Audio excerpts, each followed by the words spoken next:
Imagine waking up in the middle of the night. Your eyes are open. You can see your room, the ceiling, the window, the shadows. But when you try to move, nothing happens. Your arms will not lift. Your legs will not shift. You try to scream, and no sound comes out. And then you feel it. Something is in the room with you. You cannot see it clearly, but you can feel its presence like a weight pressing down on your chest, pushing the air out of your lungs. You are completely awake and completely helpless. And whatever is in that room with you knows it. This is not a nightmare. You're not dreaming. This is sleep paralysis, and millions of people around the world have experienced exactly this. Tonight, someone in Lagos is going through it. Someone in London. Someone in New York. Someone in Tokyo. And most of them have no idea what is actually happening to them. By the time this video ends, you will. A man named David from the United States described his experience this way. He said he woke up around 3 in the morning and felt something sitting on the edge of his bed. He could feel the mattress shift under its weight. Then it moved toward him, and he felt 2 hands pressed down on his chest. He could not breathe properly. He could not move at all. He said the terror he felt was not like anything he had ever experienced in waking life.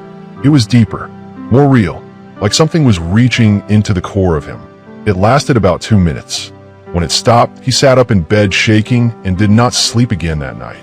These are not rare stories. These are ordinary people from completely different parts of the world describing the same encounter. So what's going on? Let's start with the physical explanation, because it is real and it matters. When you sleep, your brain sends a signal to your body that essentially switches off your ability to move. This is a protective mechanism. It stops you from physically acting out your dreams. When you start to wake up, those 2 systems, the conscious mind and the sleeping body, are supposed to reconnect at the same time. In sleep paralysis, they do not. Your mind wakes up first. Your body is still locked in sleep mode. That gap, which can last anywhere from a few seconds to a few minutes, is when it happens. Doctors call this a parasomnia, a sleep disorder. They say it is more common under stress, with poor sleep, or with irregular sleep schedules. That is true, but here is what the medical explanation cannot tell you. It cannot tell you why, in that gap, people across every culture, every continent, every century consistently report the same presence, the same weight on the chest, the same figure in the room. If this were purely a brain malfunction, you would expect random hallucinations, colors, sounds, fragmented images. Instead, the world over, people describe one specific experience that demands a different kind of explanation. The spiritual explanation is older than medicine, and it is remarkably consistent. In Islam, the tradition is clear that there are beings called jinn, created from smokeless fire, who exist in a realm that runs parallel to ours. They are invisible to ordinary sight, but they are real. They have intelligence, they have will, and some of them are hostile. Every culture has its own name for it, and the name always points to the same thing: a being from the unseen world, making contact with you in your most vulnerable state. Now here is where it gets even more interesting. There's a concept in spiritual thought that the state between sleeping and waking is not just a biological gray zone. It is a genuine threshold, a border. Most of the time, in your ordinary waking life, you are firmly in the physical world.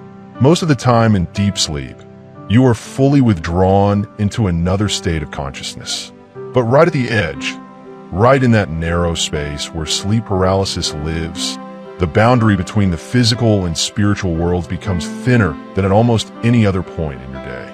Mystics and spiritual teachers across traditions have spoken about this border for centuries. The Sufi teachers called it a station of awareness between worlds. Indigenous shamanic traditions deliberately sought to access this border through rituals and practices, because from that place things become visible that cannot be seen from ordinary consciousness. Sleep paralysis takes you to that border involuntarily, without preparation, without warning. And what you encounter there, the presence, the figure, the weight, is not something your brain is generating. Your spiritual perception is open, and you are perceiving something that is genuinely there. This is why the experience feels more real than a dream, because it is not a dream. You are awake, and you are perceiving a different layer of reality. Now, does that mean every episode of sleep paralysis is a malevolent spiritual attack? Not necessarily. Some encounters at that threshold are simply the natural consequence of being awake on the border, like accidentally walking into a room that is occupied. The presence is there, you become aware of each other, and the encounter ends. Not all of them are hostile, but some are. And the traditions that have the most experience dealing with this are consistent about what makes someone more vulnerable. Spiritual neglect.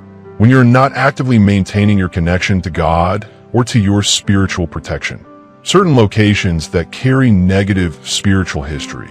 Open doors through involvement in occult practices, even casual ones. And sometimes deliberate attack.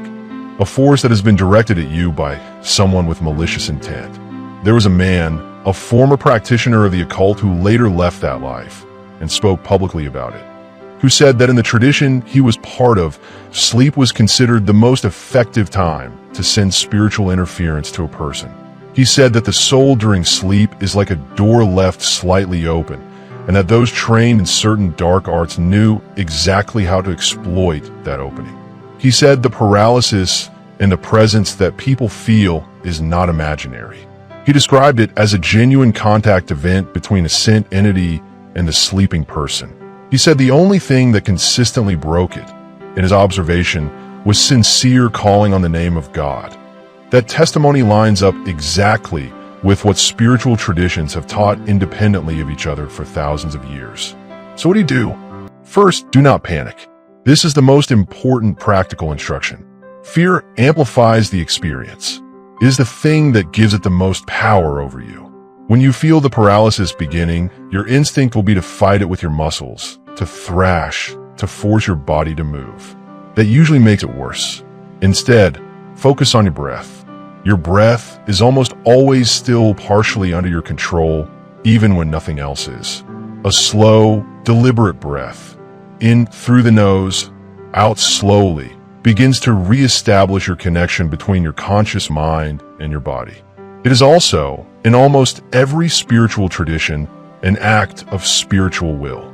The breath is where your spirit and your body connect. Second, call on God. Whatever your faith, whatever your tradition, speak it. Not loudly, because often you cannot, but internally, with everything in you. The consistency with which this breaks the paralysis, reported by people from completely different religious backgrounds, is itself significant. There is something about the sincere turning of the will toward the divine that disrupts whatever has attached itself to that moment. Third, if it is happening to you repeatedly, treat it as a signal worth paying attention to. Not with fear, but with seriousness. Look at your spiritual life. Are you covered? Are you praying? Are you connected to your faith community? Recurring sleep paralysis in many traditions is understood as a sign that your spiritual covering needs strengthening, that there is something in your life creating an open door, or that you have a sensitivity to the unseen world that needs to be properly understood and guarded. And finally, know this. The fact that you have experienced it means you now have direct, personal evidence that the spiritual world is real. You felt something you cannot explain away. That knowledge is not a curse. It is information. The universe, or God, or however you understand the source of all things, has shown you that existence is larger than what your eyes can see on an ordinary day. How you respond to that knowledge is up to you, but ignoring it is probably the one response that serves you least. Sleep paralysis has been happening to human beings since the beginning of recorded history. We have always known, at some level, that something real was occurring in those moments. The modern world tried to reduce it to a brain malfunction and move on. But the experience itself keeps refusing to be reduced. The presence keeps appearing. The weight keeps returning. And people everywhere keep waking up in the dark, completely alone, knowing, with a certainty that goes beyond logic, that they are not. Now you know what that means, and what to do about it.